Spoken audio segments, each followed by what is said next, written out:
കഴിഞ്ഞ ദിവസം പത്തനംതിട്ടയിലെത്തിയ രാഹുൽ ഗാന്ധി പോറ്റിയെ കയറ്റി എന്നുള്ള പാട്ട് സ്റ്റേജിൽ നിന്ന് പാടി. അപ്പം ഇതിന് മറുപടിയായിട്ട് ഇപ്പം മുഖ്യമന്ത്രി പറഞ്ഞിട്ടുണ്ട്, അതായത് പോറ്റിയെ കട്ടവര് സ്വന്തം വീട്ടിൽ എങ്ങനെ എത്തി എന്ന് നോക്കിയാൽ മതി, അപ്പം മനസ്സിലാവും രാഹുൽ ഗാന്ധിക്ക് എന്ന് പറഞ്ഞിട്ടുണ്ട്. അതായത് സോണിയാഗാന്ധിയുടെ വീട്ടിൽ ഈ പറയുന്ന ഉണ്ണികൃഷ്ണൻ പോറ്റി ഉൾപ്പെടെ വാങ്ങിയവരും വിറ്റവരുമായിട്ടുള്ള എല്ലാവരും എത്തിയിട്ടുണ്ട്. അപ്പൊ അതെങ്ങനെ എന്ന് മാത്രം ഒന്ന് ചിന്തിച്ചാൽ മതി രാഹുൽ ഗാന്ധി എന്നുള്ള മറുപടി ഇപ്പൊ മുഖ്യമന്ത്രി കൊടുത്തിട്ടുണ്ട്. അപ്പൊ ഇതുകൊണ്ടൊക്കെ മതിയാവോ? ഇതില് ആരാണ് രാഹുൽ ഗാന്ധി എന്നുള്ളതിനെ കുറിച്ച് രാഹുൽ ഗാന്ധിക്ക് തന്നെ ഒരു ബോധം ഉണ്ടാവണം എന്നാണ് ആദ്യം പറയാനുള്ളത്. കാരണം CPM എന്ന് പറയുന്ന ഒരു രാഷ്ട്രീയ കക്ഷിയെ കേരളത്തിലിട്ട് തേച്ചൊട്ടിക്കാൻ വേണ്ടിയിട്ടാണ് ഇവിടെ വന്നു നിന്നുകൊണ്ട് പോറ്റിയെ കേറ്റിയെ എന്ന് പറയുന്ന പാട്ട്, പോറ്റിയെ കേറ്റിയത് ആരപ്പ എന്ന് പറഞ്ഞുകൊണ്ട് പാടിയപ്പം ഒരാള് പോലും സഖാക്കളാണെ അയ്യപ്പ എന്ന് പറഞ്ഞ് ബാക്കി പാടാൻ പറ്റത്തില്ല. കാരണം വേറൊന്നുമല്ല, നമ്മൾ ആലോചിച്ചു, ഇന്ത്യ എന്ന് പറയുന്ന ഒരു മുന്നണി രൂപീകരിച്ചു.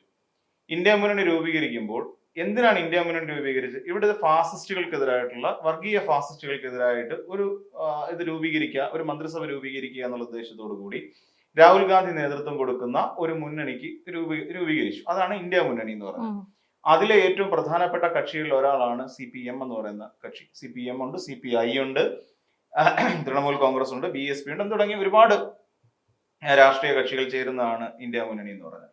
ആ ഇന്ത്യ മുന്നണിയുടെ നേതാവായി നിൽക്കുന്ന രാഹുൽ ഗാന്ധി എന്ത് അടിസ്ഥാനത്തിലാണ് കേരളത്തിൽ വന്നു നിന്നുകൊണ്ട് സർക്കാരിന് അല്ലെങ്കിൽ CPM-നെതിരായി ഈ രീതിയിൽ ആരോപണം ഉന്നയിക്കുന്നത് എന്നുള്ളതാണ് ആദ്യത്തെ ചോദ്യം. KC വേണുഗോപാൽ ഉന്നയിച്ചാൽ കുഴപ്പമൊന്നുമില്ല, കാരണം KC വേണുഗോപാൽ അല്ല ഇന്ത്യ മുന്നണിയുടെ നേതൃത്വം. VD സതീശൻ അത് ഉന്നയിച്ചാലും കുഴപ്പമില്ല. കാര്യം കേരളത്തിൽ CPM എന്ന് പറയുന്ന രാഷ്ട്രീയ പാർട്ടിയെ എതിർക്കുന്ന ഒരു കക്ഷിയാണ് കോൺഗ്രസ്. VD സതീശൻ ആ കോൺഗ്രസിന്റെ നേതാവാണ്. അല്ലെങ്കിൽ UDF എന്ന് പറയുന്ന കേരളത്തിൽ മാത്രമുള്ള ഒരു മുന്നണിയാണ് UDF. ആ മുന്നണിയുടെ ചെയർമാനാണ്. അപ്പം KC വേണുഗോപാൽ എതിർക്കുന്നതിന് പ്രശ്നമില്ല. കാര്യം KC വേണുഗോപാൽ ഇന്ത്യ മുന്നണിയിൽ പെട്ടതല്ല. VD സതീശനും ഉന്നയിക്കാം, കുഴപ്പമില്ല. സണ്ണി ജോസഫിന് ഉന്നയിക്കാം, കുഴപ്പമില്ല. അപ്പം ഇവർക്കെല്ലാം ആവാം. പക്ഷെ ഒരിക്കലും ഈ പറയുന്ന രാഹുൽ ഗാന്ധിക്ക് ധാർമ്മികമായും അതോടൊപ്പം രാഷ്ട്രീയമായും ഈ പറയുന്ന CPM-നെതിരെ പോറ്റിയെ കയറ്റിയത് ആരപ്പ എന്ന് പറയുന്ന തരത്തിലുള്ള പാട്ടുകൾ ഉപയോഗിച്ചുകൊണ്ട് CPM-നെ ഇത് ചെയ്യാൻ പാടുള്ളതല്ല എന്നുള്ളതാണ് പ്രധാനപ്പെട്ട കാര്യം. അത് രാഷ്ട്രീയ മര്യാദകൾക്കും മുന്നണി മര്യാദകൾക്കും എതിരാണ്. ഇപ്പോഴും നിലവിൽ CPM എന്ന് പറയുന്ന രാഷ്ട്രീയ കക്ഷി ഈ ഇന്ത്യ മുന്നണിയിൽ ഉൾപ്പെട്ടതൊന്നാണ്. ഇവിടെ നടക്കുന്നത് എന്താ? ഇന്ത്യ മുന്നണിയിൽപ്പെട്ട രണ്ട് ഘടക കക്ഷികൾ തമ്മിലുള്ള മത്സരമാണ് നടക്കുന്നത്. നമ്മൾ മനസ്സിലാക്കേണ്ടത് LDF, UDF ഇത് വേറെ എങ്ങും ഇല്ല. UDF എന്നുള്ള ഐക്യജനാധിപത്യ മുന്നണി എന്ന് പറയുന്ന സംവിധാനം കേരളത്തിലാണുള്ളത്. ബാക്കി ഓരോരുത്തർക്കും ഓരോന്നാണ്. ഇപ്പൊ മഹായുതി എന്ന മഹാവികാസ് അഘാടി എന്നൊക്കെ പറഞ്ഞിട്ട് വേറെ വേറെ ഓരോ സ്ഥലങ്ങളിൽ ഓരോ മുന്നണികളുണ്ട്. അവർക്ക് മത്സരിക്കാൻ വേണ്ടി ഒരു ഗ്രൂപ്പ് ഓഫ് പാർട്ടികളെ ഉണ്ടാക്കി വെച്ചുകൊണ്ട് ഓരോ മുന്നണികൾ രൂപീകരിക്കുന്നു. ഇപ്പൊ മഹായുതി അവിടെ BJPയുടെ നേതൃത്വത്തിൽ, മഹാവികാസ് അഘാടി മറ്റൊരു ഇതിൽ, ഇങ്ങനെ വരുന്ന ഓരോ മുന്നണികൾ മറ്റ് പല സംസ്ഥാനങ്ങളിലും ഓരോ തരം മുന്നണിയുണ്ട്. കേരളത്തിലെ മുന്നണി ബന്ധം എന്ന് പറഞ്ഞാൽ UDF, LDF. ഇതിലെ കോൺഗ്രസിനോട് ചേർന്ന് നിൽക്കുന്ന മുസ്ലിം ലീഗ്, RSP തുടങ്ങിയ പാർട്ടികൾ, LDF എന്ന് പറഞ്ഞാൽ CPM-നോട് ചേർന്ന് നിൽക്കുന്ന CPI തുടങ്ങിയ മറ്റു ഘടകം. ഇതാണ് ഇവിടുത്തെ ഒരു മുന്നണി ബന്ധം എന്ന് പറഞ്ഞാൽ. ഇത് വേറെ കാണാൻ കിട്ടുന്നൊന്നുമല്ല. അപ്പം ഇവിടെ CPM-നെതിരായി ഇന്ത്യ മുന്നണിയിലെ നേതാവ് ഒരിക്കലും അങ്ങനെ പറയാൻ പാടില്ല എന്നുള്ളത് രാഷ്ട്രീയ മര്യാദകളുടെ ലംഘനമാണ്. അതങ്ങനെ നിൽക്കുന്നു. പിന്നെ രണ്ടാമത്തെ കാര്യം, മുഖ്യമന്ത്രി പറഞ്ഞ കാര്യത്തിനകത്ത് നമ്മൾ ശ്രദ്ധിക്കേണ്ട ഒരു വളരെ പ്രധാനപ്പെട്ട ഒരു പോയിന്റ് ഉണ്ട്. ഈ രാഹുൽ ഗാന്ധി ഇങ്ങനെ പറയുമ്പോഴും സ്വന്തം വീട്ടിലേക്കൊന്ന് നോക്കിയാൽ മതി, പ്രശ്നം തീരും. അതായത് പിന്നെ സ്വന്തം വീട്ടില് സ്വന്തം അമ്മേനോട് ചോദിച്ചാൽ മതി. അതായത് പിന്നെ സോണിയാഗാന്ധിയോട് ചോദിക്കുക, പിന്നെ എങ്ങനെയാണ് ഉണ്ണികൃഷ്ണൻ പോറ്റി അല്ല ശബരിമലയിൽ നിന്ന് സ്വർണ്ണപ്പാളി അടിച്ചു മാറ്റിയത് എന്ന് പറയുന്ന വാദം ഇവർക്കുണ്ടോ എന്നുള്ളതാണ് ആദ്യം അറിയേണ്ടത്. കോൺഗ്രസിന് അങ്ങനെ ഒരു വാദമുണ്ടോ? ഉണ്ണികൃഷ്ണൻ പോറ്റി അല്ല ശബരിമലയിൽ സ്വർണ്ണക്കൊള്ള നടത്തിയിരിക്കുന്നത് എന്നൊരു വാദം കോൺഗ്രസിനുണ്ടോ എന്നുള്ളതാണ് ആദ്യം അറിയേണ്ടത്. അങ്ങനെയാണെങ്കിൽ മാത്രമേ അടുത്ത ഒരു നിലനിൽപ്പുണ്ടാവുകയുള്ളൂ. ഉണ്ണികൃഷ്ണൻ പോറ്റി അല്ലെങ്കിൽ പിന്നെ സോണിയാഗാന്ധിയുടെ വീട്ടിലേക്ക് ജൻപത് ടെണ്ണിലേക്ക് ഉണ്ണികൃഷ്ണൻ പോറ്റി ചെന്നതിൽ തെറ്റില്ല. കോൺഗ്രസിന് ഉണ്ണികൃഷ്ണൻ പോറ്റി അങ്ങനെ സ്വർണം അടിച്ചു മാറ്റിയിട്ടില്ല എന്നുള്ള ഒരു ബോധമുണ്ടെങ്കിൽ തീർച്ചയായിട്ടും അവർക്കത് ന്യായീകരിക്കാം, രാഹുൽ ഗാന്ധിക്ക് ന്യായീകരിക്കാം. അപ്പൊ അതില് ഉണ്ണികൃഷ്ണൻ പോറ്റിയെ ചൊല്ലിയാണ് കോൺഗ്രസ് അവരുടെ നിലപാട് കൃത്യം പറഞ്ഞാൽ വ്യക്തമാക്കേണ്ടത്, വിശദമാക്കേണ്ടത്. അതിനവർ തയ്യാറുണ്ടോ എന്നുള്ള കാര്യം രാഹുൽ ഗാന്ധി ഇവിടുത്തെ കോൺഗ്രസ് നേതാക്കന്മാരെ കൂട്ടിയിരുത്തിക്കൊണ്ട് ചോദിക്കണം. AC വേണുഗോപാലിനോട് ചോദിക്കണം, VD സതീശനോട് ചോദിക്കണം, രമേശ് ചെന്നിത്തലയോട് ചോദിക്കണം, സണ്ണി അത് പിന്നെ ചോദിച്ചാലില്ലെങ്കിലും കുഴപ്പമൊന്നുമില്ല. എന്നാൽ ഈ 3 നേതാക്കന്മാരോട് ഉറപ്പായിട്ട് ചോദിച്ചേ പറ്റൂ. അപ്പൊ എങ്കിലും ഉത്തരം കിട്ടും. കാരണം ഈ പറയുന്ന ഉണ്ണികൃഷ്ണൻ പോറ്റി ഇപ്പോഴും കുറ്റാരോപിതനാണ്. കുറ്റപത്രത്തിൽ പേരുള്ള ഒരാളാണ് ഉണ്ണികൃഷ്ണൻ പോറ്റി അന്വേഷണത്തിൽ. ഈ ഉണ്ണികൃഷ്ണൻ പോറ്റി ജൻപത് ടൺ എന്ന് പറയുന്ന സോണിയാഗാന്ധി വളരെ സെക്യൂരിറ്റിയോടുകൂടി താമസിക്കുന്ന ഒരു സ്ഥലത്തേക്ക് എത്തിപ്പെട്ടു.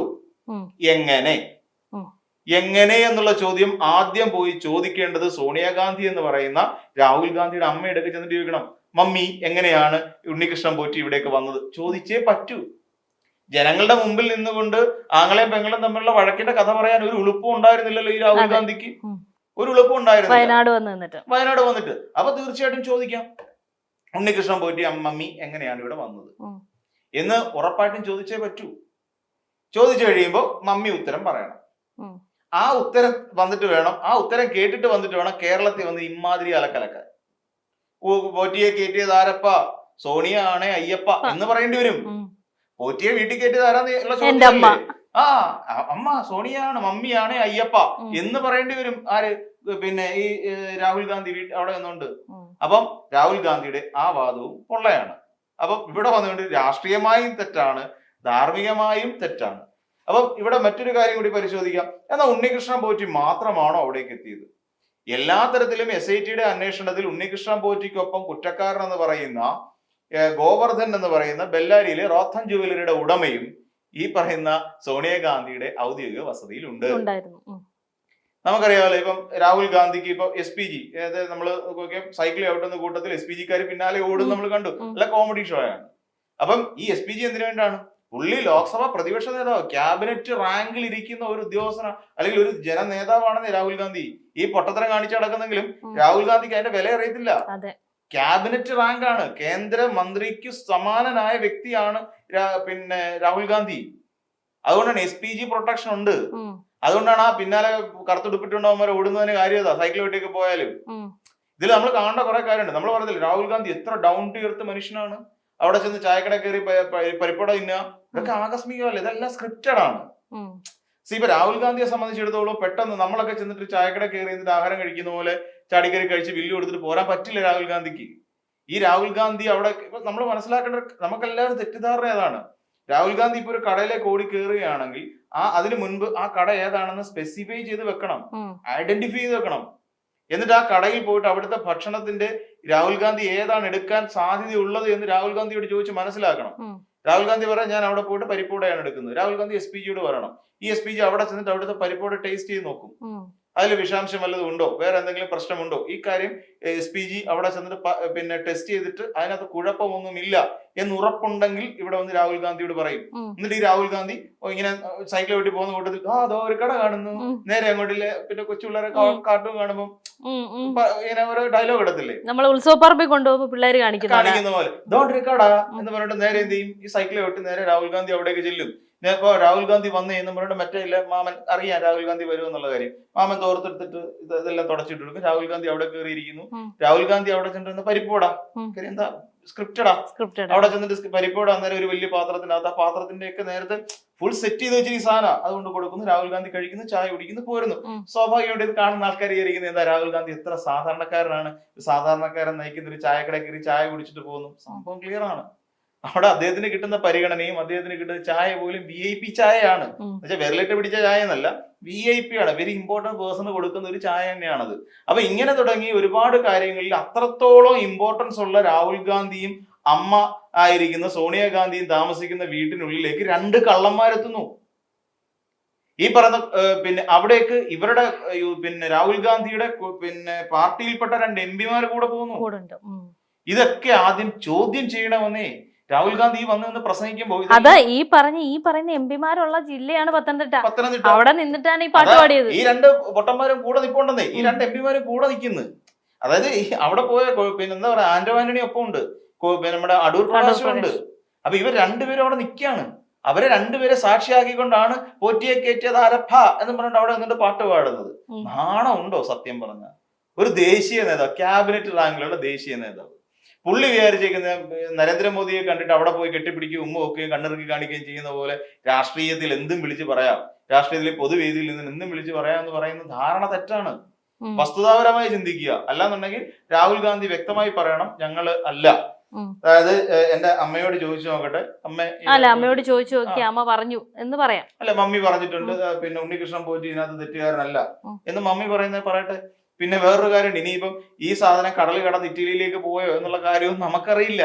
BJP-ക്കാർ അവിടെ സമരമൊക്കെ നടത്തിയിട്ടുണ്ടായിരുന്നു. ഇവിടെ പിന്നെ ഈ പറയുന്ന സ്വർണ്ണ പാളി എല്ലാം കൂടി ഇവിടുന്ന് കടൽ കടന്ന് ഇറ്റലിയിലേക്ക് പോയെന്നോ, ഈ ഇറ്റലിയിൽ ഈ പിന്നെ നമ്മുടെ സോണിയാഗാന്ധിയുടെ സഹോദരിക്ക് അവിടെ വലിയൊരു ഷോപ്പുകളുണ്ട്, ആന്റിക് പീസുകൾ കച്ചവടം ചെയ്യുന്ന ഷോപ്പുകളുണ്ട്. ആ ഷോപ്പിലേക്കൊക്കെ കോടിക്കണക്കിന് രൂപയ്ക്ക് അത് കച്ചവടമായെന്നൊക്കെ പറയുന്നു.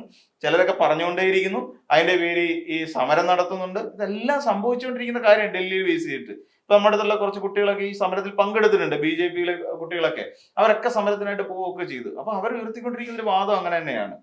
അതാണ് പറഞ്ഞിരിക്കുന്നത്. പോറ്റിയെ കയറ്റിയത് ആരപ്പ എന്നുള്ള ചോദ്യത്തിന് കൃത്യമായ ഉത്തരം കിട്ടണമെങ്കിൽ അയ്യപ്പനോട് ചോദിച്ചിട്ട് കാര്യമില്ല, പോറ്റിയെ കയറ്റിയത് ആരാ മമ്മി എന്ന് ചോദിക്കുന്നതാണ് കുറച്ചുകൂടെ എളുപ്പം എന്നാണ് എനിക്ക് തോന്നുന്നത്.